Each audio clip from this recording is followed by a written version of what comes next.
Let's start with the difference between contraction of demand and decrease in demand. तो देखो expansion का opposite contraction, increase का opposite decrease in demand. अब simple सी बात है, एक चीज ध्यान रखो, यहाँ मैं रफ में आपको एक ग्राफ बना के याद करवाती हूँ. ये आपके x और y एक्सिस, ये आपका dd डिमांड कर्व. ये डिमांड कर्व में ही नीचे यदि शिफ्ट हो जाए ये पॉइंट से इधर तो इसको बोलते हैं एक्सपेंशन, और यदि ऊपर शिफ्ट हो जाए ये डिमांड कर्व यहाँ पर तो इसको बोलते हैं contraction on the same demand curve. लेकिन अब सेकेंड एग्जाम्पल लो, एक्सपेंशन एंड कॉन्ट्रैक्शन हमको पता है due to change in price होता है, हाँ, इसीलिए वेरिएशन बोलते हैं इसको. और ये अब आपका डिमांड कर्व है, प्राइस आपकी कांस्टेंट ही रहती है, जो है वही रह रही है. Due to factors other than price जब चेंज होता है तो क्वांटिटी डिमांडेड चेंज होती है, तो curve shift to the right और टू द लेफ्ट. तो ये जो राइट और लेफ्ट में कर्व शिफ्ट होता है, यदि राइट में कर्व शिफ्ट हुआ तो बोलेंगे इंक्रीज इन डिमांड, यदि लेफ्ट में कर्व शिफ्ट हो गया तो बोलेंगे decrease in demand. And the reason is not the price change, any factor other than the price change के कारण ये शिफ्टिंग हो रही है डिमांड कर्व की, तो उसको बोलेंगे इंक्रीज और डिक्रीज इन डिमांड. अब ये याद करते हुए हम पढ़ते हैं contraction of demand. Contraction of demand means fall in demand due to rise in price alone, other factors remaining constant. अब क्या हुआ, contraction क्या हुआ, किस रीजन से हुआ, it means fall in demand, demand घट गई due to rise in price, price बढ़ी इसलिए डिमांड घट गई, और इसके लिए क्या हो गई, contraction in demand. Decrease in demand क्या होती है, ये हमेशा होगी due to factors other than price. Decrease in demand means when less is demanded at same price और same quantity is demanded at lower price. यानी कि प्राइस वही है, फैक्टर्स अदर इन्फ्लुएंस के कारण क्वांटिटी डिमांडेड क्या हो गई, डिक्रीज हो गई. Second point, contraction of demand is a case of variation in demand. याद करो भाई, VIP, variation, P for price, price में चेंज होता है तो कॉन्ट्रैक्शन और एक्सपेंशन दोनों ही वेरिएशन इन ऑफ डिमांड के रीजन से है. Decrease in demand is a case of change in demand. Increase और डिक्रीज दोनों ही चेंज के कारण है.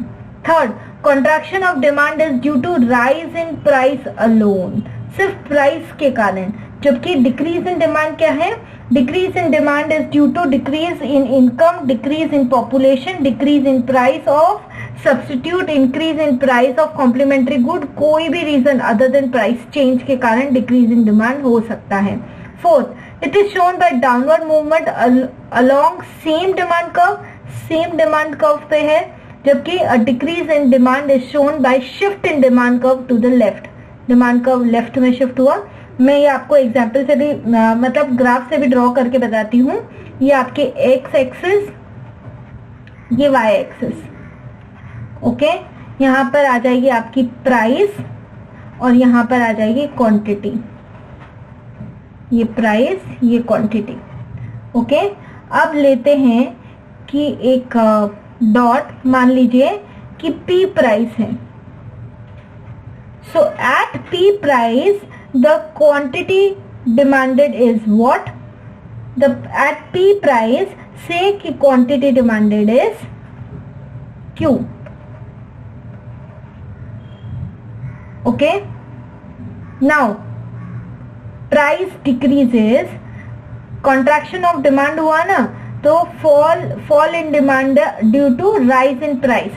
so price यहाँ से P से बढ़ के क्या हो गई, P1. पहले P प्राइस थी और Q क्वांटिटी थी, अब प्राइस बढ़ के क्या हो गई, P1. तो प्राइस बढ़ी तो क्या हुआ, क्वांटिटी डिमांडेड क्या हो गई, डिक्रीज हो गई. सो क्वांटिटी डिमांडेड को आप करेंगे डिक्रीज. यहां पर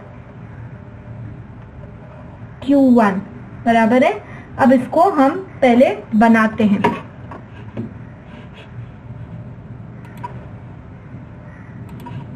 P प्राइस पे Q quantity demanded.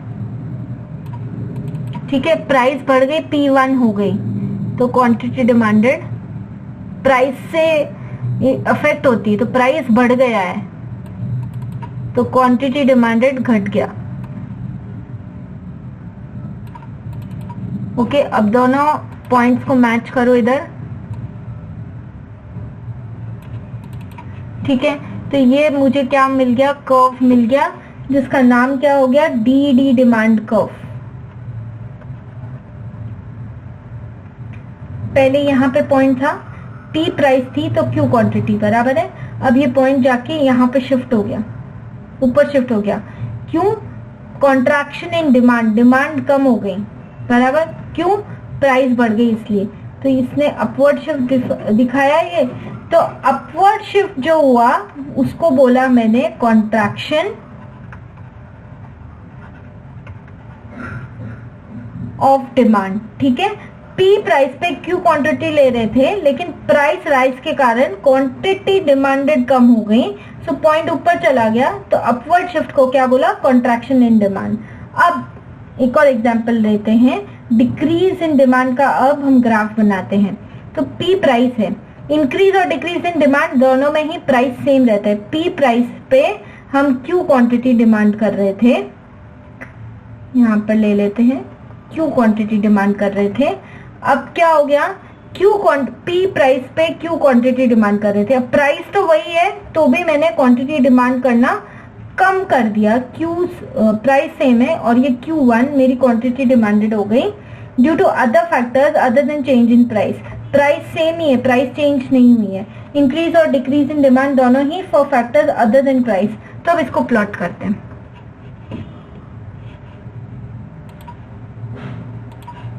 P price पे मैं Q क्वांटिटी डिमांड करती थी,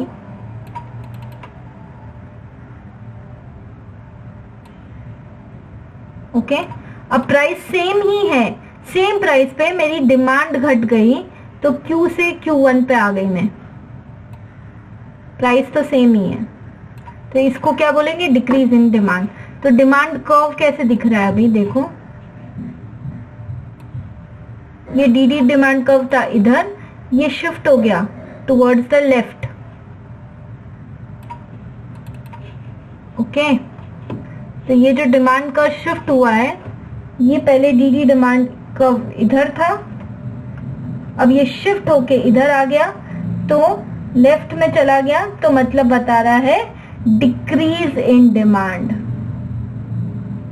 ओके। राइट में शिफ्ट होता है तो इंक्रीज इन डिमांड था, ये लेफ्ट में शिफ्ट हुआ, क्वांटिटी डिमांडेड कम हो गई, पहले Q थी अब वो Q1 हो गई, कम हो गई, so this is showing decrease in demand.